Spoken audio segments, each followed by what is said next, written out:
Hello दोस्तों, Shekhar Rajput channel में आप सभी लोगों को स्वागत है। आइए हम क्लास 10th की सामाजिक विज्ञान पढ़ा रहे थे और सामाजिक विज्ञान में आज हम स्टार्ट करने जा रहे हैं अर्थशास्त्र। ठीक है ना। इसके जितने भी इंपॉर्टेंट क्वेश्चन हैं जो 2023 के बोर्ड एग्जाम में आने वाले हैं, क्लास 10th 2023 के बोर्ड एग्जाम में आने वाले हैं, उन पर हम चर्चा करेंगे। और आपको लोगों को पता भी होगा लगभग 15 फरवरी से आपके बोर्ड एग्जाम क्लास 10th के पेपर होने वाले हैं। तो आप हमारे चैनल को शेयर, सब्सक्राइब, लाइक, कमेंट करते जाइए, शेयर करते जाइए, दोस्तों को बताते जाइए और बहुत बेहतरीन तरीके से पढ़ाने जा रहे हैं। आपके सारे कॉन्सेप्ट क्लियर होंगे, आपका परसेंटेज और नंबर दोनों अच्छा आएगा। तो अर्थशास्त्र में आज पढ़ाने जा रहे हैं उपभोक्ता अधिकार। क्या पढ़ाने जा रहे हैं? उपभोक्ता अधिकार। तो सबसे पहले जानेंगे कि उपभोक्ता क्या होता है। देखिए, उपभोक्ता इंसान को कहते हैं। उपभोक्ता किसे कहते हैं? उपभोक्ता इंसान। इंसान मतलब हम और आपको कहते हैं। तो देखिए वस्तुओं को बाजार से खरीद कर प्रयोग करने वाले व्यक्ति को उपभोक्ता कहते हैं। वस्तुओं को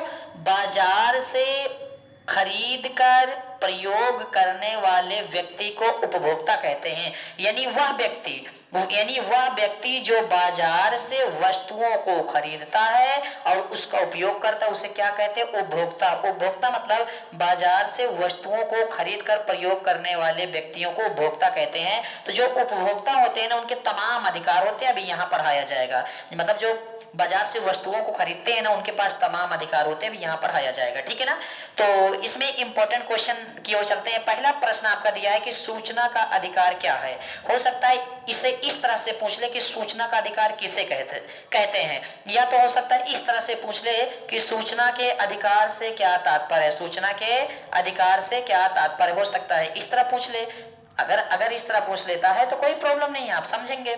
तो आइए देखते हैं। देखिए, सन 2005 में अक्टूबर में, आराम से समझेंगे, अपने सेंटेंस में भी आप लिख सकते हैं, जरूरी नहीं कि मेरा सेंटेंस ही रहना चाहिए। ठीक है ना। सन 2005 में अक्टूबर में भारत सरकार ने कानून बनाया। कब 2005 में, कब? अक्टूबर में क्या हुआ? भारत सरकार ने एक कानून बनाया जो सूचना के अधिकार के नाम से जाना जाता है। सन 2005 में अक्टूबर में भारत सरकार ने एक कानून बनाया जिसे सूचना का अधिकार के नाम से जाना जाता है। किसके नाम से? सूचना के अधिकार के नाम से जाना जाता है। इसमें क्या होता था? इसमें सरकारी विभागों की कार्यों की सूचना दी जाती थी या सूचना पाई जाती थी। जैसे सरकारी विभाग होते हैं, बहुत ढेर सारे विभाग है, रेलवे विभाग है, ठीक है ना, अलग अलग विभाग है अपने। तो इसमें जैसे अफसर हो गए या कर्मचारी हो गए, उनके तक सूचना पहुंचाई जाती थी कि किस काम को किस तरह करना है, क्या नहीं करना है। तो अगर आता है तो 2005 में अक्टूबर में भारत सरकार ने एक कानून बनाया जिसे सूचना के अधिकार के नाम से जाना जाता है। इसमें सरकारी विभागों के कार्यों की सूचना दी जाती थी। ठीक है ना। अगला प्रश्न की ओर चलेंगे हम लोग, और अगला प्रश्न भी बहुत प्यारा है। कह रहा है कि कोपरा कानून क्या है। हो सकता है पूछ ले कि कोपरा कानून किसे कहते हैं, कोपरा कानून से क्या तात्पर्य है। कई तरीके से प्रश्न पूछे जा सकते हैं, देखिए, सन 1986 में, कब? 1986 में भारत सरकार द्वारा एक बड़ा कदम उठाया गया। 1986 में भारत सरकार द्वारा एक बड़ा कदम उठाया गया। कौन सा कदम? यह उपभोक्ता सुरक्षा अधिनियम का कानून बनाया गया। मतलब सन 1986 में भारत सरकार द्वारा एक कदम उठाया गया। क्या? उपभोक्ता सुरक्षा अधिनियम का कानून बनाया गया कि उपभोक्ता की सुरक्षा कैसे किया जाए, किस नियम से किया है। उपभोक्ता मतलब बाजार से वस्तुओं को खरीदने वाले। तो बाजार से जो वस्तुओं को खरीदते हैं उनकी सुरक्षा का नियम कैसे बनाया जाए कि वो अच्छे से रह सके, उनके साथ नाइंसाफी ना हो। तो क्या है कि सन 1986 में भारत सरकार ने एक बड़ा कदम उठाया, अर्थात भारत सरकार ने उपभोक्ता सुरक्षा अधिनियम का कानून बनाया, जिन्हें कोपरा कानून के नाम से जानते हैं। आप ये कह सकते हैं कि कोपरा कानून का फुल फॉर्म क्या होता है? उपभोक्ता सुरक्षा अधिनियम। क्या कह सकते हैं? उपभोक्ता सुरक्षा अधिनियम कब लागू किया गया? कब मतलब लागू किया गया? 1986 में इसे मतलब कि कदम उठाया गया था। ठीक है, 1986 में। अगला प्रश्न है कि उपभोक्ता आंदोलन की शुरुआत किन कारणों से हुई। आप समझेंगे, उपभोक्ता आंदोलन की शुरुआत किन कारणों से हुई? आंदोलन का मतलब पहले समझ लीजिए। देखिए, नियम कानून के खिलाफ कार्य का होना आंदोलन कहलाता है। जैसे मान लीजिए कि गलत कोई कार्य हो रहे हैं जो कि नहीं होना चाहिए, तो उन्हें रोकने के लिए आवाज उठाते हैं, लोग एकत्रित होते हैं, आवाज उठाते हैं कि इस काम को बंद करो, इस काम को बंद करो, ये काम नहीं होना चाहिए, काम नहीं होना चाहिए। तो ऐसे आवाज उठाते हैं। तो आंदोलन का मतलब होता है कि किसी कोई कार्य सही से नहीं हो रहा है, गलत तरीके से हो रहा है, तो उसके खिलाफ आवाज उठाना आंदोलन कहलाता है। तो उपभोक्ता आंदोलन की शुरुआत कैसे हुई? इसका मतलब सीधी सी बात है कि उपभोक्ता मतलब जो खरीदते थे बाजार से वस्तुओं को, उनके साथ कुछ गलत किया जाता था। अगर उनके साथ कुछ गलत किया जाता था तो सीधी सी बात है फिर आंदोलन शुरू हुआ। अब किन कारणों से शुरू हुआ देख लेते हैं। तो उपभोक्ता आंदोलन निम्न कारणों से शुरू हुआ। उपभोक्ता आंदोलन निम्न कारणों से शुरू हुआ। मैंने कहा ना, उपभोक्ता मतलब क्या होता है? बाजार से वस्तुओं को खरीद कर प्रयोग करने वाले व्यक्ति को क्या कहते हैं? उपभोक्ता। अब देखिए, उपभोक्ता से अधिक कीमत वसूल करना। देखिए, दुकानदार क्या करते थे? उपभोक्ता यानी खरीद जो उनके ग्राहक आते थे ना, उनसे अधिक कीमत वसूल करते थे। मान लीजिए कि कोई वस्तु होती थी 30 रुपए की, अब पूरे बाजार में उसे 30 रुपए का ही बेचा जा रहा है, पूरे बाजार में उसे 30 रुपए का ही बेचा जा रहा है। लेकिन अब क्या हुआ, किसी ने उसे 160 रुपए का या 130 रुपए का बेच दिया। तो देखिए, जब 30 रुपए का बेचा जा रहा था तब भी कुछ ना कुछ उससे लाभ हो रहा था, क्योंकि पूरे मार्केट में कितने का बिक रहा है? 30 रुपए का। लेकिन उसने कितने के बेचा? 130 रुपए का, यानी 100 रुपया उसने अधिक पैसा और कीमत वसूल कर लिया। तो ये उपभोक्ता का क्या है? उपभोक्ता के प्रति गलत काम किया गया। दूसरा क्या है? वस्तुओं में मिलावट करना। आप जानते हैं दुकानदार होते हैं, जैसे दाल होती है, चीनी होती है, ऐसे बहुत सारी चीजें होती हैं, वस्तुओं में मिलावट कर देते हैं। हालांकि मैं ये नहीं कह रहा हूं कि सारे दुकानदार करते हैं, लेकिन अधिक मात्रा में वे लोग जिनकी नीयत सही नहीं होती, जो पैसे के लालची होते हैं, जो अधिक कमाना चाहते हैं, वो मिलावट कर देते हैं ताकि हमारा पैसा अधिक मिल जाए। तो वस्तुओं में मिलावट कर देते हैं। जब वस्तुओं में मिलावट करते हैं तो बड़ी समस्या होती है। नेक्स्ट क्या है? कम माप तौल करना। आप देखे होंगे कि कुछ ऐसे लोग होते हैं जो बहुत स्पीड में मापते हैं और कम माप तौल करते हैं। आपने देखा होगा जो दूध बेचने वाले होते हैं, वो कभी कभी, मैं हालांकि उनकी बुराई नहीं कर रहा हूँ, एग्जाम्पल के तौर पे बता रहा हूँ, जो दूध बेचने वाले होते हैं, जो उनका लीटर होता है, या तो उनका लीटर हल्का फुल्का छोटा होता है, वो स्पेशल बनवाते हैं, या तो आपने देखा होगा कि वो लीटर को चुचका डालते हैं थोड़ा बहुत, कहीं ना कहीं, तो आपको लगता है चलो थोड़ा सा है, लेकिन आपके लिए केवल थोड़ा सा है। अब बूंद बूंद करके घड़ा भरता है, तो बूंद बूंद से उनकी टंकी भर जाती है। समझ रहे हैं ना? तो क्या होता है कि कम माप तौल करना। और आप देखे होंगे कुछ दुकानें ऐसी होती है जिसमें नंबरिंग मशीनें चलती होती है, 1 किलो 2 किलो नंबरिंग लाल लाल या हरा हरा दिखता रहता है, उसमें भी बहुत कम मात्रा में सेटिंग की जाती है। ठीक है ना? हालांकि हर दुकान वाले ना करते हो, बात की बात है, मैंने अपने नजरों से इस बात को देखा है कि वो सेटिंग करवा रहे थे कि भैया 1 किलो में 5 ग्राम कम कर दो। 5 ग्राम 1 किलो में फर्क क्या पड़ता है, लेकिन 5-5 ग्राम बहुत फर्क पड़ता है। समझ रहे हैं? अगला क्या है? असली के स्थान पे नकली वस्तु देना। अब देखो होता क्या है, जैसे हम बेच रहे हैं, हमने किसी से कह दिया कि भैया ये जो है 500 रुपए का है। कितने का है? 500, लेकिन ओरिजिनल है। अब हम सेम दिख रहा है, उसकी कीमत हालांकि 70 रुपए है, लेकिन दिख कैसा रहा है? बिल्कुल सेम ओरिजिनल की तरह दिख रहा है। तो हमने क्या किया? असली के स्थान पे नकली। ये जो था नकली था, और नकली हमको देना था तो 70 रुपया के, लेकिन हमने असली कीमत पर उसे 500 रुपया में बेच लिया। और जब बाद में ग्राहक को पता चलता है तो बड़ी समस्या होती है। तो समझ रहे हैं ना? तो उपभोक्ता आंदोलन क्यों शुरू हुआ? जो खरीदार होते थे, बाजारों में से वस्तुओं खरीदते थे, उन्होंने आंदोलन क्यों किया? क्योंकि उनके साथ गलत किया जा रहा था। क्या क्या किया जा रहा था? उपभोक्ता से अधिक कीमत वसूला जा रहा था। 10 रुपए का पूरा बाजार भी बिक रहा है, वो उसे 300 रुपए के बेच रहा है, हमको पता ही नहीं। 10 रुपए का पूरा बाजार बिक रहा है, वो 25 रुपए का बेच रहा है। कोई सामान 20 का बिक रहा है, पूरा मार्केट बेच रहा है, वो 35 का बेच रहा है। अधिक कीमत ले रहे हैं। अब व्यवहार में कुछ बोल नहीं सकते ज्यादा। वस्तुओं में मिलावट करना, लोग वस्तुओं में मिलावट कर देते हैं ताकि और बचत हो जाए। ठीक है ना? फिर क्या है? कम माप तौल करना, वो तो आज भी चल रहा है, कम माप तौल करना। ठीक है ना? और असली के स्थान पे नकली वस्तुओं को दे देना। असली के स्थान पे नकली, कहते हैं भैया देखो ओरिजिनल है, ओरिजिनल कह के लोग गलत सामान पकड़ा देते हैं, हम लोग लेके चले भी आते हैं, हम लोग लेके चले भी आते हैं। आगे देखेंगे, हाँ, अगर आगे देखेंगे तो एक प्रश्न यहाँ है कि कोपरा कानून, क्या प्रश्न है? प्रश्न ये है कि कोपरा कानून, क्या प्रश्न है? प्रश्न ये है कि कोपरा कानून, देखेंगे और समझेंगे और जहाँ नहीं समझ में आएगा पूछेंगे। देखिए, कोपरा कानून का पूरा नाम क्या है? क्या पूछ रहा है?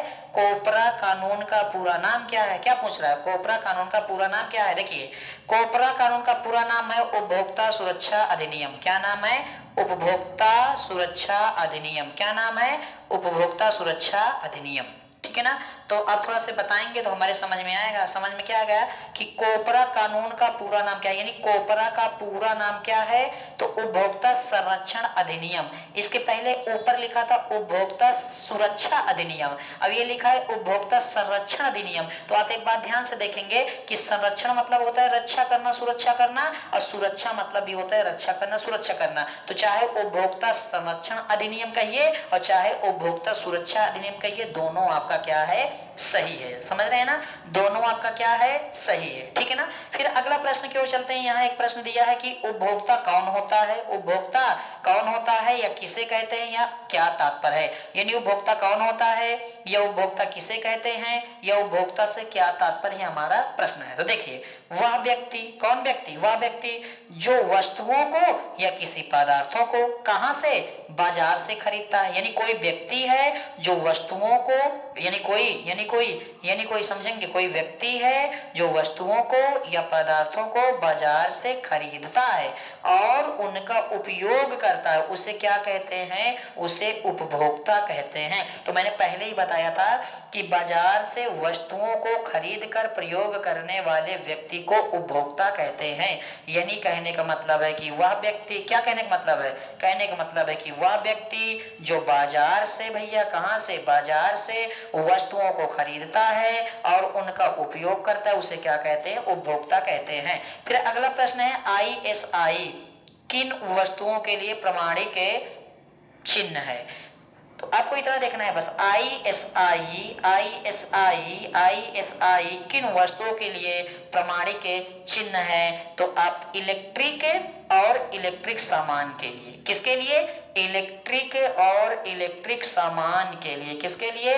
इलेक्ट्रिक और इलेक्ट्रिक सामान के लिए। ठीक है ना? इलेक्ट्रिक और इलेक्ट्रिक सामान के लिए। ठीक है ना? आगे देखेंगे कि आगे यहाँ क्वेश्चन बहुत प्यारा प्यारा दिया है कि उपभोक्ता, देखेंगे बढ़िया से, जहां नहीं समझ में आएगा पूछेंगे। ठीक है ना? दिया है कि उपभोक्ता अधिकारों की सूची बनाइए। मतलब उपभोक्ता मतलब खरीदार जो खरीदते हैं किसी वस्तुओं को, उनके पास कौन कौन से अधिकार होते हैं, उनकी सूची बनाना है। क्या बनाना है?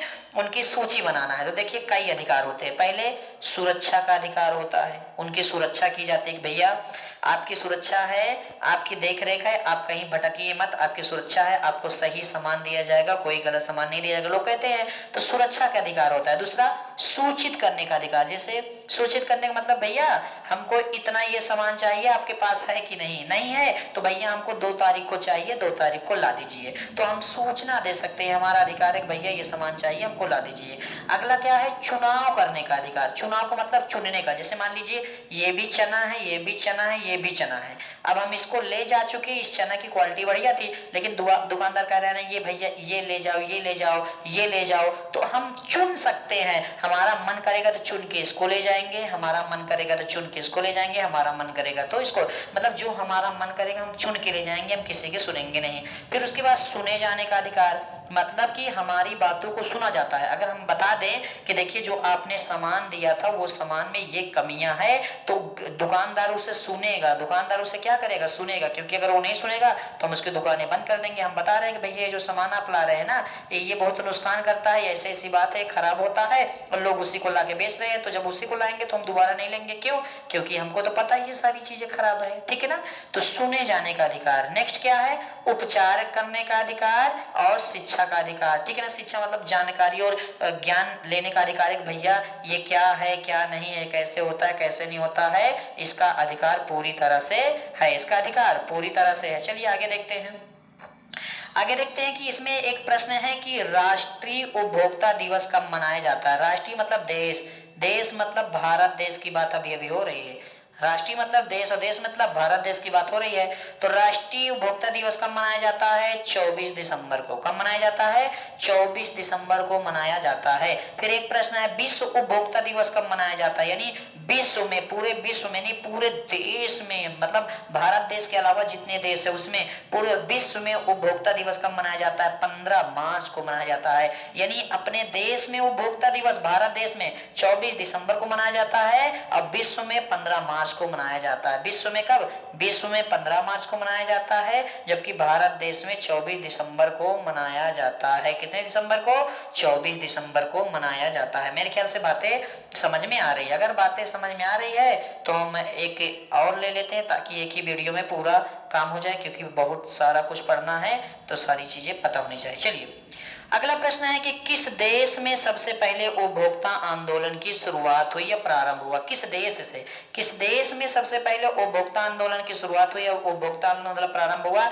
इंग्लैंड में। कहां से? इंग्लैंड से प्रारंभ हुआ। एक प्रश्न पूछा जा सकता है कि किस देश से उपभोक्ता आंदोलन की शुरुआत किस देश से हुई? इंग्लैंड से हुई। ठीक है ना। नेक्स्ट प्रश्न है कि विश्व में प्रथम बार उपभोक्ता अधिकारों की घोषणा कब की गई? मतलब विश्व में प्रथम बार उपभोक्ता अधिकारों की घोषणा कब की गई? 1962 में की गई। कब की गई? कब की गई? 1962 में की गई। 1962 में की गई। फिर अगला प्रश्न है कि भारत में सर्वप्रथम उपभोक्ता संरक्षण अधिनियम कब पारित किया गया? मतलब कब लागू? देखो मनाया जाना अलग है, मनाया जाना अलग है, लेकिन कब उपभोक्ता संरक्षण अधिनियम पारित किया गया मतलब कब लागू किया गया? लागू करना अलग है। जैसे 1947 सॉरी मतलब कि जो संविधान है ना 1950 में लागू किया गया। भारत जो संविधान है बताइए 1950 में लागू किया गया। ठीक है ना। और 1947 को भारत देश आजाद हुआ है। तो 47 को जब आजाद हुआ भारत देश तो 47 के बाद 48, 49, 50। ठीक है ना। 1950 को क्या किया गया?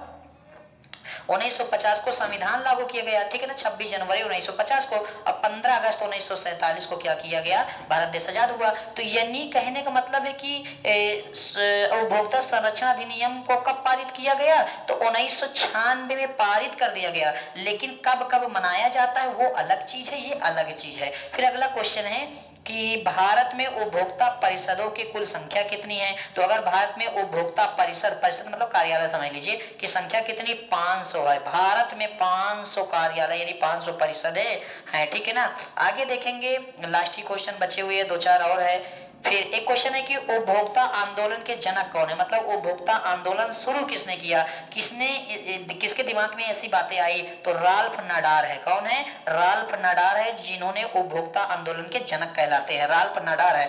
फिर एक आप प्रश्न है कि एमआरपी क्या है या एमआरपी से क्या तात्पर्य है या एमआरपी किसे कहते हैं? तो एमआरपी आपने देखा होगा, दवाइयों को देखा होगा, मेडिसिन को आपने देखा होगा, दवाइयों को देखा होगा, उसमें या किसी वस्तु को देखा होगा, उसमें लिखा होता है एमआरपी। क्या लिखा होता है? एमआरपी। जैसे एमआरपी 70 है तो हमको दवा कितने की मिल गई? दवा मिल गई 35 रुपया के, या तो 40 की मिल गई या तो 50 की मिल गई। तो हम खुश हो जाते हैं, यार 70 की थी हमें 50 दे दिया गया। 50 में यार कितना कम दाम से दे दिया। नहीं, एमआरपी का मतलब होता है अधिकतम खुदरा मूल्य, मतलब उसमें बढ़ा चढ़ा के लिखा जाता है। एमआरपी का मतलब होता है उसकी ओरिजिनल कीमत नहीं है, उसकी ओरिजिनल कीमत कम होती है, इसे बढ़ा चढ़ा के लिखा जाता है। जैसे आप दुकानों में जाइए सामान लेने छोटे मोटे, तो कोई जैसे वस्तु ले लिए, कुछ भी वस्तु ले लिए, जैसे कोई भी, तो उसमें लिखा होता है 340 रुपया, 340 रुपया लिखा होता है। तो आप कहते हैं भैया इतने के दे दिए, इतने के दे दिए, तो कहे भैया आपके लिए 300 लग गया। ठीक है ना।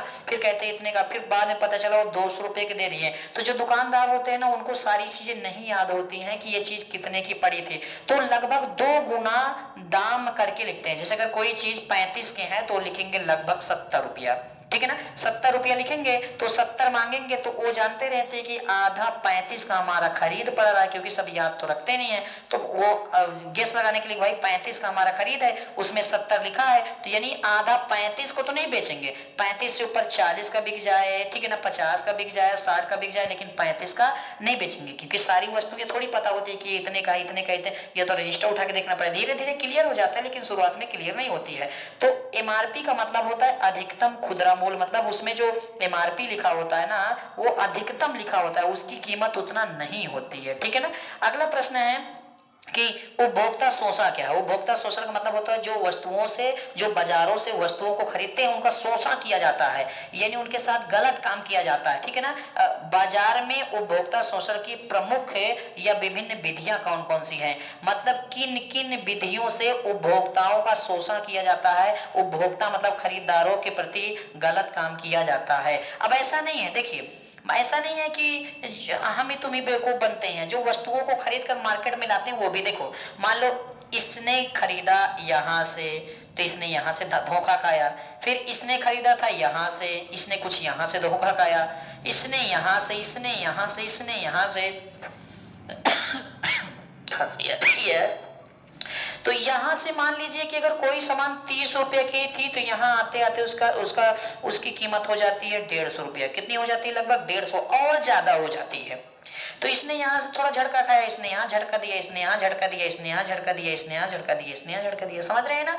तो शोषण उपभोक्ता का कैसे किया जाता है, कई कारण है, इसके पहले बता चुका। देखिए कम माप तौल करना, कम माप तौल करते हैं तो उपभोक्ता का शोषण होता है, मतलब उनको उनके साथ गलत काम किया जाता है, ठीक है ना। अब घटिया सामान देना, यानी कहते हैं कि भैया सामान बहुत अच्छा है, बहुत अच्छा है, चाहे वो बिक ना रहा हो, 3 साल से पड़ा हो, पुराना हो, लेकिन भैया बहुत सामान अच्छा है, एक ही पीस बचा, ये देख लीजिए, चाहे 50 पीस घर में रखा हो, एक ही पीस बचा भैया, एक ही पीस बचा, एक ही पीस बचा, आपके लिए इतने के दे देंगे, आपके लिए इतने के दे देंगे, आपके लिए इतने के। जितने दुकानदार जाते हैं सबसे मतलब दुकान पे जाते हैं ग्राहक, भैया आपके लिए इतना का पड़ जाएगा, बाकी के लिए नहीं पड़ेगा। जब बाकी दूसरा कोई तुरंत आता है, भैया आपके लिए, सबका आपके लिए कहते हैं, ठीक है ना। बेचने का अपना अपना तरीका होता है। फिर क्या है, अधिक कीमत लेना। मैंने बताया ना कि जैसे 30 रुपए की है, अब पूरा मार्केट 30 रुपए का बेच रहा है भाई, पूरा मार्केट 30 रुपए का बेच रहा है, लेकिन किसी के पास हम गए, उसको हमको 80 के थमा दिया, बाद में पता चला यार तो हर दुकान पे 30 रुपए का है, इसने 80 का सामान थमा दिया, तो उसकी दुकान हम लोग छोड़ देते हैं।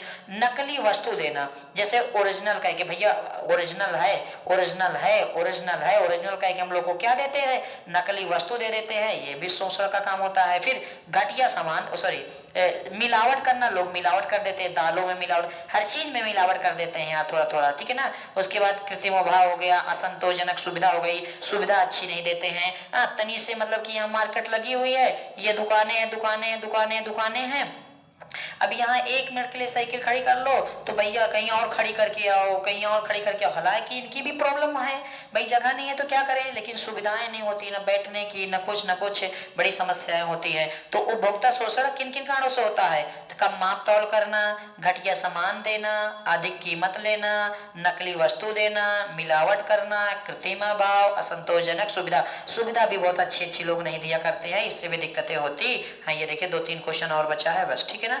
तो अगला प्रश्न क्या है कि उपभोक्ता की रक्षा के लिए सरकार द्वारा कौन से उपाय किए गए हैं, कौन से, मतलब सरकार ने कौन कौन से उपाय किए कि उपभोक्ता की सुरक्षा हो, क्या हो, उपभोक्ता की रक्षा हो, उपभोक्ता की रक्षा हो। देखिए प्रशासनिक उपाय, मतलब आपके साथ कोई दुकानदार गलत काम कर गया तो आप प्रशासन के पास जाके FIR करा सकते हैं, अपनी बातों को रख सकते हैं कि सर हमने इतने का सामान लिया था, हमको टोटल घटिया सामान दे दिया गया, ऐसी ऐसी बात है, या तो ये मतलब कि इसकी कीमत इतनी है, हमें इतने का दे दिया गया। आप प्रशासन कानूनी उपाय, आप उसके ऊपर कानूनी कार्रवाई कर सकते हैं, तकनीकी उपाय, तमाम तरह के उपाय कर सकते हैं, ठीक है ना।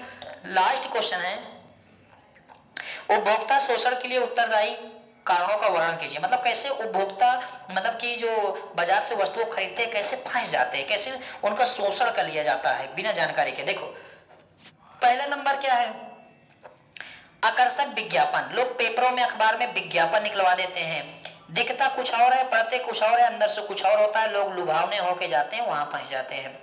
साक्षरता की कमी, हमारे पास शिक्षा की कमी होती है, जैसे कपड़ा की पहचान हम लोग नहीं कर पाते, कपड़ा खरीदने वाले ही कर सकते हैं, हम लोग नहीं कर पाते ज्यादा, और तमाम चीजों की हम लोग पहचान नहीं कर पाते, तो शिक्षा की कमी होती है, तो हमारा शोषण होता है। नई नई वस्तुओं को बाजार में आना, अब कोई वस्तु नई बाजार में आ गई, दीपावली वाले दिन आ गई, बढ़िया लाइटिंग वाइटिंग आ गई, बहुत सारे सामान आ गए, बिल्कुल हट के दिख रहा है, उसकी कीमत मात्र 50 रुपया है, लेकिन उनको 300 रुपये का बेच लेंगे, उनकी कीमत मात्र 200 रुपया है, लेकिन उसको 600 रुपये का बेच लेंगे। क्यों? बिल्कुल अट्रैक्टिव है, बिल्कुल नया आया है, किसी को पता ही नहीं कितने का है, ठीक है ना। ज्ञान की कमी हो ना, जब हमें किसी वस्तु की जानकारी नहीं होती है तब भी हमारा शोषण होता है ना, ठीक है ना। और उसके बाद ये सीमित प्रतिस्पर्धा स्पर्धा होती है, सीमित आपूर्ति होती है, जब कोई चीज आपूर्ति पूर्ति नहीं हो पाती होता है, चल भैया लाई ले, चल भैया लाई ले। स्पर्धा स्पर्धा का मतलब व्यवहार भी होते हैं अपने, होता है चलो छोड़ो यार जाने दो।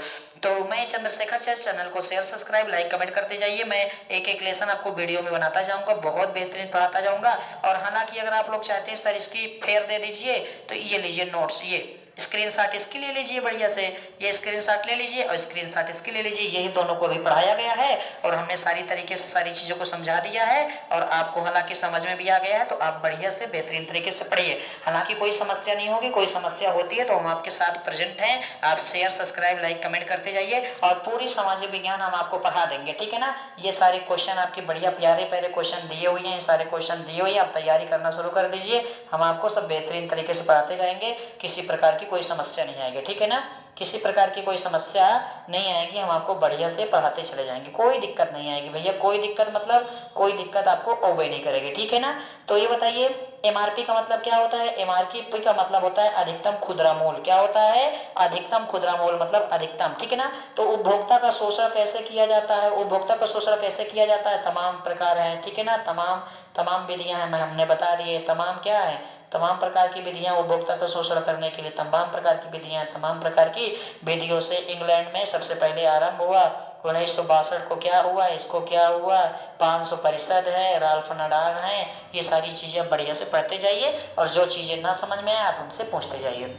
और कोई समस्या होगी तो आप हमें बताएंगे तो हम उसको भी सॉल्व करेंगे। ओके दोस्तों, thank you thank you thank